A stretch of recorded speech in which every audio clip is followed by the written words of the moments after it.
ก็รู้สึกไปละงอมจีแล้วเพราะงานให้มันงานมวยงานกัตมาเนี่ยก็งานไปก็ต้องบริหารแสงตัวเพื่อความพร้อมของญาติโยมนั่งก็รู้สึกไปญาติโยมก็เกิดความตั้งใจสู้กับหนักกับใดกลายเปลี่ยนสหเนี่ยก็พอเกิดนอก็เตรียมแม่ครัวเตรียมพร้อมนอพร้อมแล้วก็ใส่บาตรอาจจะใส่บาตรแล้วก็เทศฉลองก็ฉันโดยลายปกติธรรมดานี่แหละฉันโดยลายตามปกติกลายฉันอะไรใส่บาตรทิศอันพรก็จบถวายเครื่องไทยธรรมมาต่างๆก็อันพรแล้วก็จบตอนนั้นก็พระบุญเลิกจังหันเด้อจังหันพอต้องเลิก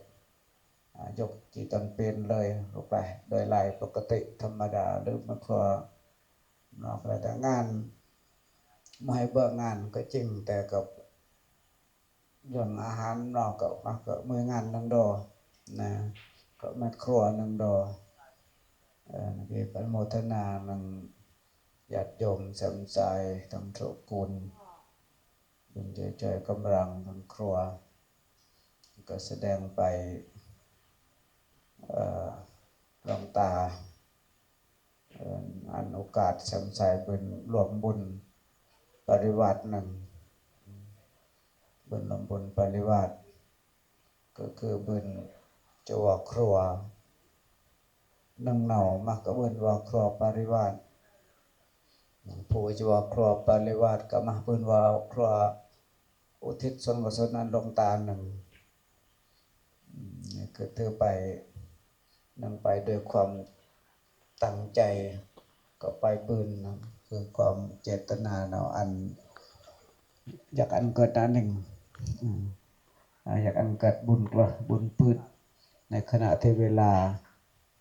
กระเบือจูโหจูมอมกละโจก็รู้สึกไป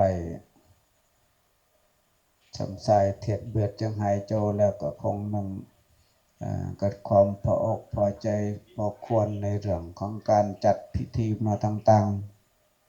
ๆก็ถือไปเต็มที่เต็มที่บางทีบางก็ดีเนี่ยพระเทระอายุพรรษาเจ้า30นั่นเองก็ดองว่าพระบืนมาลองตาบางทีก็ต่อพระครูนั่นเองก็พระบืนปืดมาลองตาบางบอนทั้งตีทั้งแนก็เพราะเราก็เพราะญาติโยมความพร้อมเพรียงทุกข์ให้เกิดนั่นเองก็ว่าจะเกิดอยากโดยเฉพาะกับเรื่องของความเข้าใจระวังญาติโดยแซมไซแล้วก็ระวังญาติโดยศาสนาก็ดีมาเกิดเหตุการณ์อะไรแล้วก็รู้สึกไปหบุญจีนังดอจีนมวยมมญาติโดยใช้เลือดก็แน่กรรมการก็แน่ตู้นั่นเป็นต้นถึงเกิดก็งานกระศพของพระที่มรณภาพ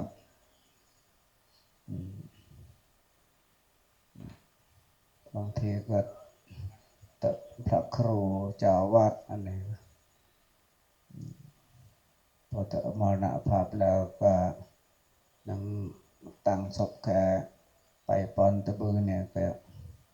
ยาก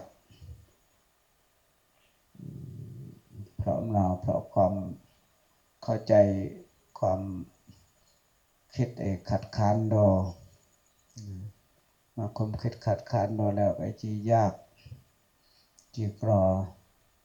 แต่ของโมหัยพอเกิดนะไปจีตึงดอเข้าใจตึงดอจีตึงดอตึงเบื้องต้นพร้อมหน่อยพอเบื้องต้นพร้อมหน่อยก็จีตึงดออันนี้แหละคือการไปถอยทีถอยอาศัยผ่อนสั้นผ่อนยาวนะพระนาคีบุญไปโดยทำมาเกะลงตานะเจตนาจากอันเกิดนะหนึ่งนะจากอันเกิดนะจากอันเกิดนะโมให้เปิดนะโมให้วาโจแล้วนี่แหละ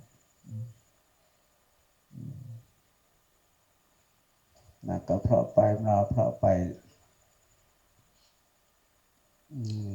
ลึงถึงไปเราตัวอีก็จริงก็โรคนอกก็จริงแหละเพียงแต่ไป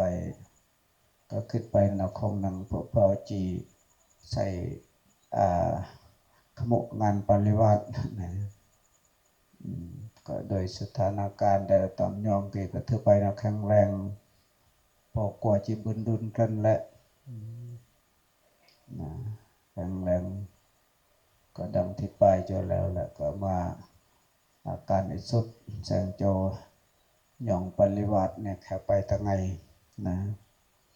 สุดแสงยองปริวัติแค่ไปทางไงแต่ไงขอปริวัติก็นกจีนันโดตีก็เลยเป็นอันงานชุกก็พอเกิดนอชุกละหุบนอตมาบงแหลกหุ่นกันนอชุกนอก็จีโดยเรียบง่ายก็จีแบบเรียบง่ายเรียบง่ายพอเบินฝืดเครื่องนออย่างความรู้สึกของอาตมาพระอื่นก็ลุกฝืดเครื่องนอนะพอเกิดก็คือไม่คมไปก็พอคอยเบินกังวลหลอกละถึงไปเกิดงานปืดกว่าก็ดีก็ตามก็เพราะนอนก็เพราะเชื่อมั่นทางญาติโยมหนึ่งคณะกรรมการหนึ่งผู้ใหญ่บ้านกรรมการก็ดีกรรมการเท่าเกิดความเชื่อมั่นนะกีเชื่อวันในความตัดตึงก็จะหูจูมอมนี่เป็นต้นนะโดยเฉพาะก็ในเรื่องของการเตือนมให้เกิดเตือนต้นกำลังนะแต่เจ้าคุณเตือนเต็มที่นะเพราะเรากำลังปืดกำลังกระมให้ก็เต็มที่ตามกำลังให้นี่แหละแต่ทั้งที่ทั้งแน่ก็ตึงกล้ามนาก็ตามถ้าพระแม่นความสำคัญท่านเห็นความสำคัญของวิโตโมหัยเป็นความสำคัญของผู้มรณภาพเป็นความสัมพันธ์ของแซมไซแล้ว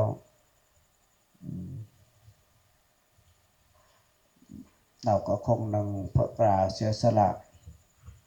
นะก็สำแดง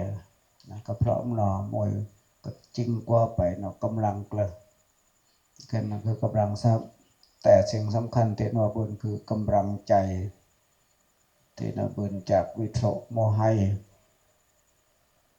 นี่คือกำลังใจนั่นก็กำลังเกิดเบื่อกำลังมวยกำลังกายหรือกำลังตนนะครับเบื่อกำลังจิตกำลังใจกำลังพหอมเกิดเพราะหนอเกิดเพราะคุณงามความดีของแต่ละคนของแต่ละหนักกี่เองนักเกก็ปุ่นไปถึงเหนาเพื่อจิกเกลลวงตาโดยตรงก็ตามเพราะกว่าหน้ามวยไวน้องก็เพื่อกว่าโทษนั่นเองน้องก็พร้อมแต่จุดดิ่งหวัง mày nó cho tự nên là nó phải có đây này sắm sai nó của bên này có lên tên nó ai nào có con bắt đùng ấy bỏ xếp nó vào kì gặp lại bên nó chỉ điên ta đình phải được không máyนะเพราะนาเกกะเนกะคุณงามความดีโดยเฉพาะความตัดสินใจที่ถูก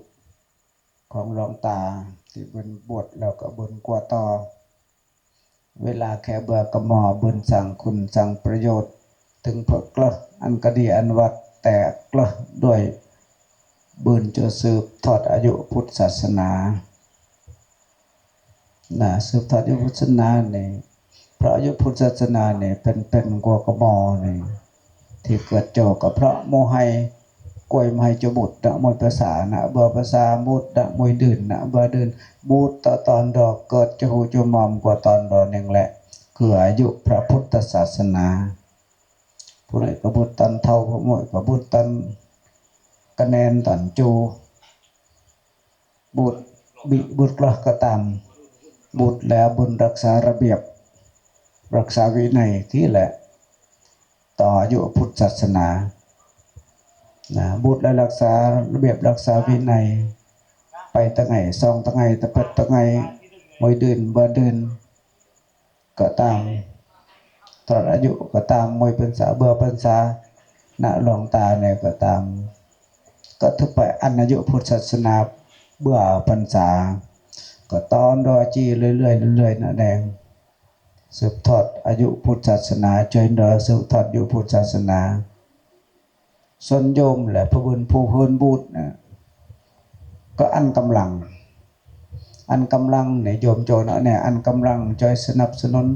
นะก็โยมจะจอยก็ดีจอยวัดจอยว่าเนี่ยก็จะไปอันกำลังเจ้าวาดอันกำลังพระภิกษุสงฆ์องค์สมณเณรมวยกำลังทางกายโยมก็แสงจังหันวันจรตักบาตรใส่เบือดกำลังใจก็สวดมนต์ไหว้พระวันศีลวันพระก็โจสวดมนต์ไหว้พระนั่นเองแล้วก็จะงัดว่าตนก็ดีเกิดงานตัวเกิดงานในส่วนแนะนำชักชวนโยมก็ว่าตนเนี่ยคืออันกำลังใจอันกำลังใจอันกำลังกายกับอันโดยอันใบอันใจอันจำนั่นเองอันกำลังกายคือกำลังจะคือการอันกำลังนะกล่าวแต่มาแน่นะกลายก็นะไปจีตนเวลาหรือโดยคมหมายก็ใส่เบิดลูกลายเนี่ยลูกลายเนี่ยเกิดตั้งแต่6 โมงสจีต่อ7 นาฬิกาเนี่ยก็ดงลูกลาย8 นาฬิกาก็ถือไปใกล้กันบอกเก่าในพนังกตีแล้วสายแล้วพอบนลูกลาย6 โมงต่อ7 โมงในลูกลายนะนักเก็บบนใบหมดนากลับหนักกลับใดขยันเข้มขันแข็งเข้มแข็งสุดไปแต่จังลองโกสุดไปแต่อาจารย์สุดไปแต่ผู้ช่วยอาจารย์สุดไปตาขี้สุดไปแต่เครื่องเสียงสุดไปแต่รอครับอย่างนะล้วนแต่เป็นส่วนสำคัญกับนะถึงต่างมวยลึงต่างมวยนาที่ต่างคนลึงแน่ทวนแน่ลึงตุกแต่ก็รวมโดยแล้วก็คืองานโมให้สำเร็จโจบืนเพราะกลักละฝ่ายรวมโดผู้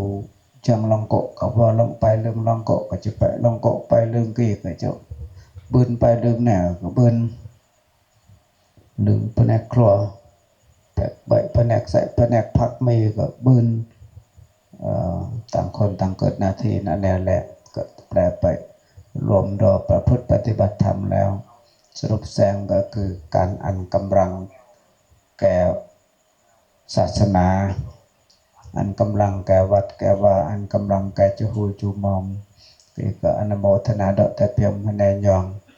ญาติโยมเบรบุญจอมปอเปิงบุญบิพักผ่อนกันกำลังบุญอยู่ลุกลายนาสนอตมะตอนแต่งห่างก็เล็กจีไม่กล่าวเลยปดิ่งดิ่งซึ่งสังนาโฮซาแล้วสิ่งสังโฮซาแล้วโฮซาแล้วก็แล้วจีต่อ เพลียจังเพลียลิบอโชฟ้าแล้วลิจีมาแน่จอมปอตูนดอกกลับหนักกลับใดหลวงตาเราก็จอบจีจอบแล้วแหละนะมาแน่